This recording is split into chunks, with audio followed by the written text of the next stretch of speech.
बिस्मिल्लाहिर्रहमानिर्रहीम, अस्सलाम वालेकुम। चंद दिन पहले नेतन्याहू ने जब बयान दिया था कि अगर हम ये जंग हारे तो बस फिर अगला नंबर अमेरिका का है, वेस्ट का है, फिर इनकी बारी आएगी और ये बच नहीं पाएंगे। और लगता है कि शायद मामला उस जानिब पहुंचने वाला है। सूरत हाल ये पैदा हुई है।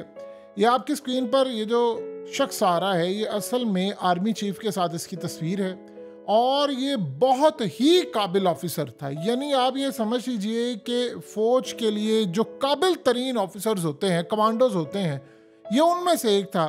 और इसको हमास ने मार दिया है और इसका बड़ा शदीद नुकसान उठाना पड़ा है क्योंकि अरब साइड से था और जो वहाँ पर इजराइल के अंदर रहते हैं तो इनको बहुत ज़्यादा नुकसान उठाना पड़ा। ये अरबी भी बोलता था और ये बड़ा माहिर था और फ्रंट के ऊपर इन्होंने रखा हुआ था, लेकिन इसको हमास ने मार दिया। और इसराइल को इतना बड़ा झटका लगा है कि उसके जो फ्रंट लाइन के कमांडोज थे जिन्होंने लीड करना था और वो लीड कर रहे थे, चुन चुन कर उनको निशाना बनाया जाता रहा है। और अब सूरत हाल ये हो गई है कि इसराइल के खाली ये नहीं, आप ये भी देखिए कि साथ इन लोगों को भी, यानी ये जो उनके काबिल तरीन ऑफिसर्स थे वो भी मारे गए हैं। ये वो सारे हैं जिनको साल की ट्रेनिंग मोसाद की जानिब से इंटेलिजेंस मालूमात दी जाती रही।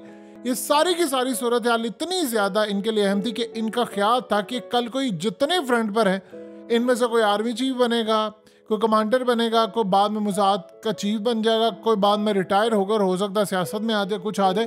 तो फ्रंट लाइन के ऊपर जिन पर वो तकिया किए हुए थे कि ये हमें लीड करेंगे, वो सारे मारे जा रहे हैं। अब सीन कुछ ये है कि उसके बाद इनके लिए खबरें जो है वो बुरी से बुरी होती जा रही हैं।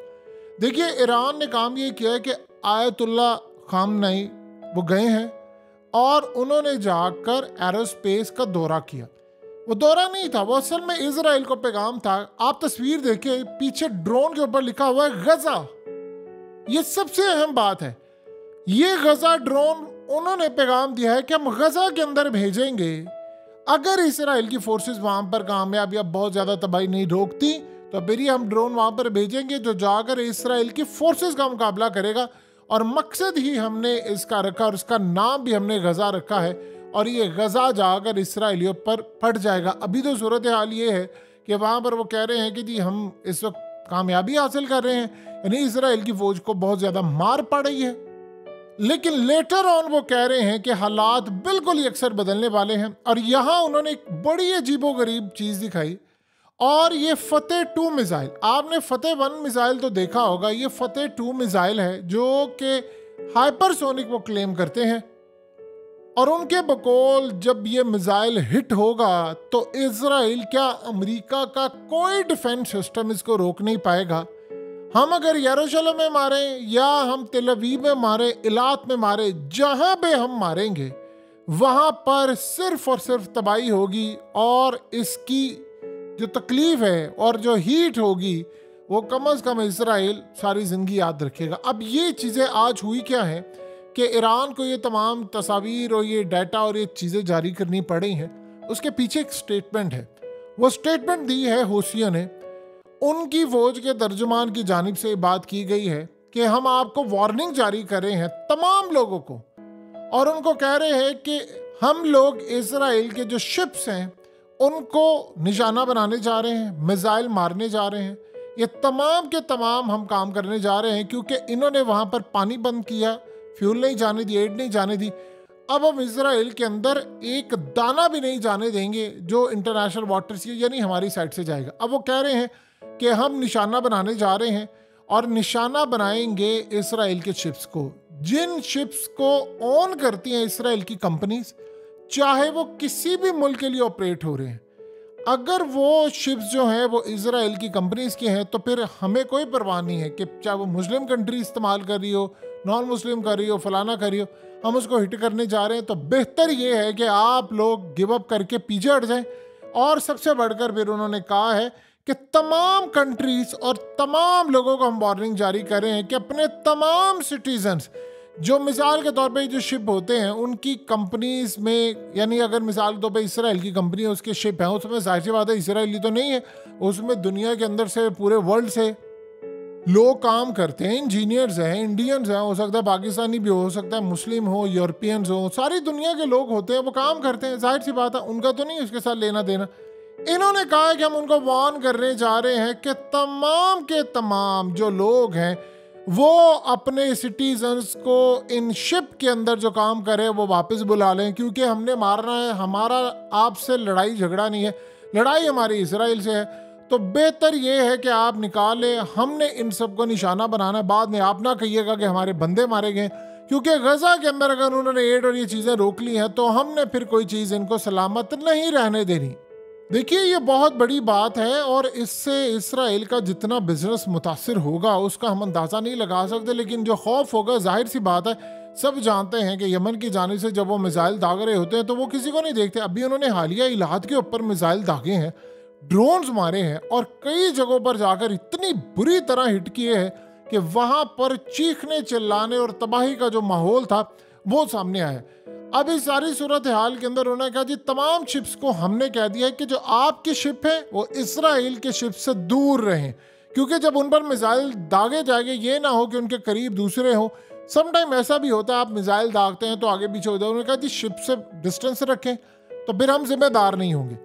ये बहुत बड़ी स्टेटमेंट थी, बहुत ही बड़ी स्टेटमेंट है, इसीलिए तो आज ईरान ने इस सारे का सारा मामला जारी कर दिया है। उन्होंने देखिए ये बात की है, उन्होंने कहा कि हम तैयार हैं और हम मारने के लिए तैयार हैं। देखिए इसराइल के लिए अब तक सबसे ज्यादा जो परेशानी की चीजें बन रही थी उनमें एक चीज ये थी कि अब उनको डायरेक्टली निशाना बनाया जा रहा है, उनकी कंपनीज को निशाना बनाया जा रहा है। नेक्स्ट इनका ये स्टेप होगा कि हम इसराइल के अंदर मिसाइल दागने वाले हैं तो इन्वेस्टर जो है वो यहाँ से चले जाएं, क्योंकि फिर हम जिम्मेदार नहीं होंगे अगर आपकी बिल्डिंग्स या आपकी कुछ चीज़ें तबाह हो जाती हैं, क्योंकि हमारी लड़ाई इसराइल से। असल में हुआ यह है कि 13,000 के करीब जो लोग इसराइल ने शहीद कर दिए हैं, उसके बाद अब रिएक्शन आने वाला है और ये रिएक्शन बड़ा स्ट्रांग आने वाला है। अब इसमें एक बड़ी डेवलपमेंट हुई है और वो बड़ी हैरान कुन है कि अमेरिका ने कहा है कि जो यानी इसराइल के अंदर रहने वाले लोग फलस्तीनियों की ज़मीन पर कब्जा कर रहे हैं, हम उनके खिलाफ खड़े होने जा रहे हैं। असल में हो ये रहा है कि अमेरिका की इस्टेब्लिशमेंट पूरी तरह देख रही है कि अवाम सड़कों पर है, हमारे खिलाफ है, बड़े पैमाने पर है और हमें कह रही है कि आप इसराइल वहाँ पर कब्जा करो और आप चुप करके बैठे, बल्कि आप उनकी मदद करें। तो अमेरिका को अब कुछ ना कुछ दिखाने के लिए सही कुछ ना कुछ तो करना है। वो कह रहे हैं कि किसी सूरत हम लोग ये काम नहीं होने देंगे कि इसराइली वहाँ पर कब्जा करे। साथ उन्होंने कहा जी फलस्तीन का क़याम होगा, हर सूरत होगा। देखिए इसके साथ जो बड़ी डेवलपमेंट्स हो रही हैं कि अगर यहां तक मामला खराब हो गया है तो इसमें एक बड़ी डील भी हो रही है और वो डील ये है कि हमास के साथ, यानी ये पिछले 2 दिन से खबर आ रही थी कि वो जो डील करवा रहे थे वो डील खत्म होने जा रही। अब वो कोशिश हो रही है कि अमेरिका पूरी कोशिश कर रहा है कि 5 दिन की जंग बंदी, 6 सफ़ों के पेजेस और 100 कैदी रिहाई करवाने के लिए इस वक्त इसराइल पर शदीद दबाव वो डाल रहे हैं। इतना ज़्यादा कि आज तक अमेरिका ने कभी नहीं डाला। वो ये कह रहे हैं कि आप लोग, यानी आप देखिए ईरान की जानिब से बात की गई है कि अब पहले मामला और था, अब आहिस्ता आहिस्ता, चूंकि आप जानते हैं लिबनान की साइड से भी झड़पें शुरू हो चुकी हैं बड़ी शदीद, तो वो कह रहे हैं लड़ाई होने जा रही है। तो उसमें ईरान ने आज सपोर्ट का ऐलान कर दिया और वो जो खबर ब्रेक की गई थी कि ईरान ने कहा था हम हमास की लड़ाई में नहीं जाएंगे, वो खबर की तरदीद भी हो गई। उन्होंने कहा जी नहीं, हम तो कूदने जा रहे हैं। इस सारी सूरत हाल में ये डील फाइनलाइज करवा रहे हैं।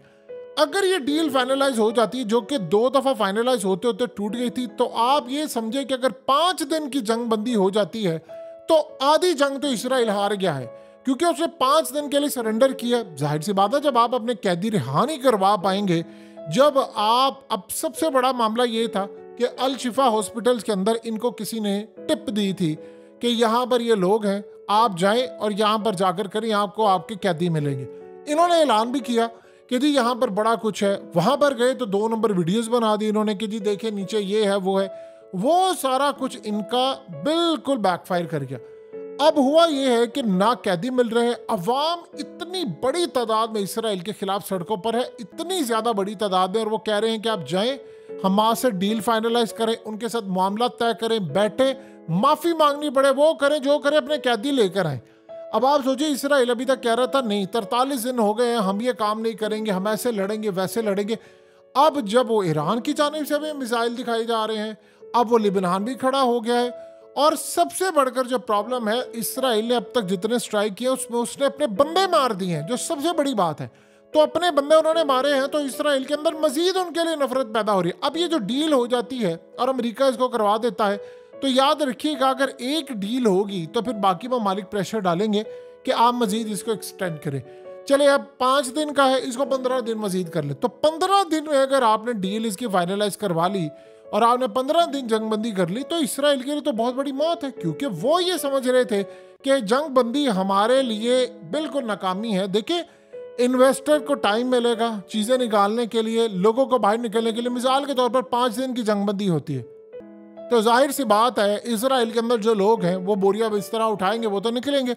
वैसे भी उनमें से अक्सरियत वो है जिनके पास डुअल नेशनैलिटी है, दो नेशनैलिटीज है, वो तो यहाँ से निकलेंगे और वो अभी निकल रहे हैं बहुत बड़ी तादाद में। फिर उसके बाद ज़्यादातर याद रखिएगा इसराइल के अंदर जो लोग आते हैं वो इबादत की गर्ज से आते हैं, दुनिया भर से आते हैं बहुत सारे लोग।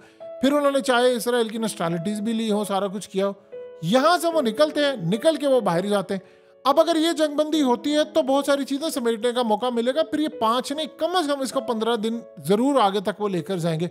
अब इसराइल के लिए अब तक की सबसे बड़ी नाकामी में से एक नाकामी ये आ रही है कि अमेरिका को बयान देना पड़ा है, बहुत सारे ममालिक को बयान देना पड़ा है, और सबसे बढ़कर बात यह है कि अमेरिका को जो परेशानी ये लाहक है कि वो जो हथियार और चीज़ें वो यूक्रेन में सप्लाई करता था, अब वो वहाँ नहीं जाएंगी, अब वो इसराइल भेजनी पड़ेंगी। और वो दोनों जगह पर टांग फंसाकर फंस चुका है, क्योंकि वहाँ पर यूक्रेन के अंदर ज़ेलेंस्की ने कह दिया है कि हमें टाइम पर हथियार नहीं मिल रहे, हमें चीज़ें नहीं मिल रही, तो फिर याद रखिए कि हम सस्टेन नहीं कर पाएंगे।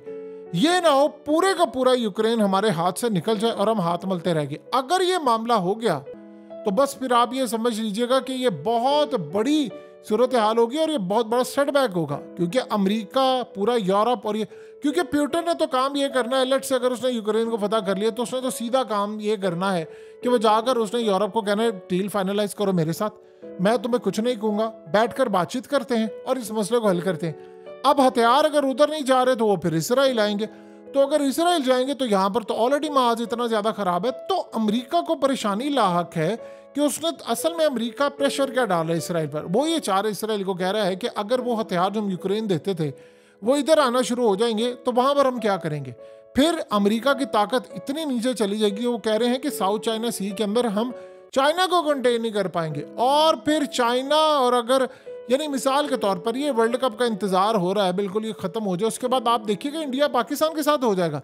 तो इंडिया जब पाकिस्तान के साथ होगा तो फिर उसके बाद लड़ाई का माहौल जो बनेगा, ऊपर से वैसे ही उनका इलेक्शन आ रहा है, तो फिर उसके बाद चाइना का मामला भी खुल जाएगा। तो वो कह रहे हैं कि हम इतने महाज कैसे कंट्रोल करें, आप इस महाज को फिलहाल डाउन करें।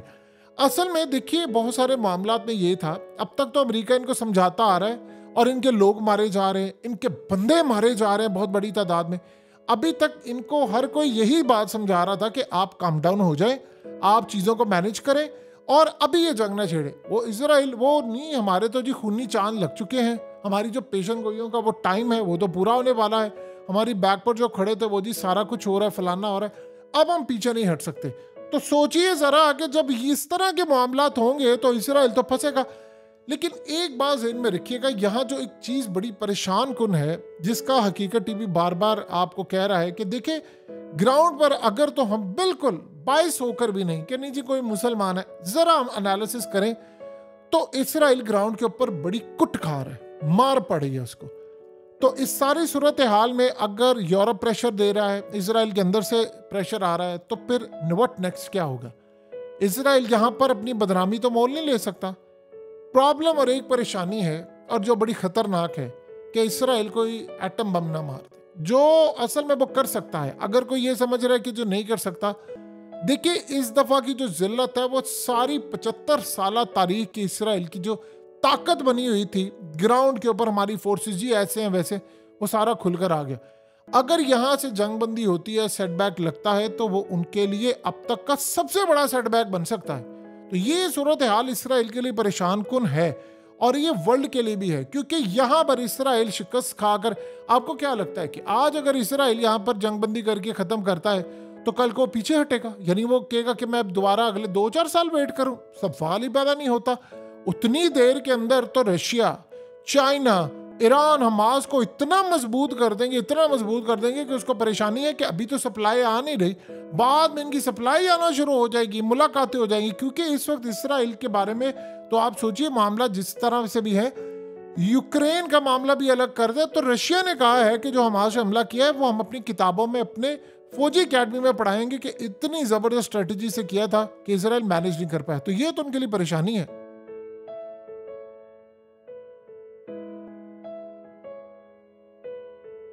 हकीकत टीवी को सब्सक्राइब करना मत भूलें, वीडियो को लाइक करें, शेयर करें और कमेंट सेक्शन में अपनी राय का इजहार जरूर करें।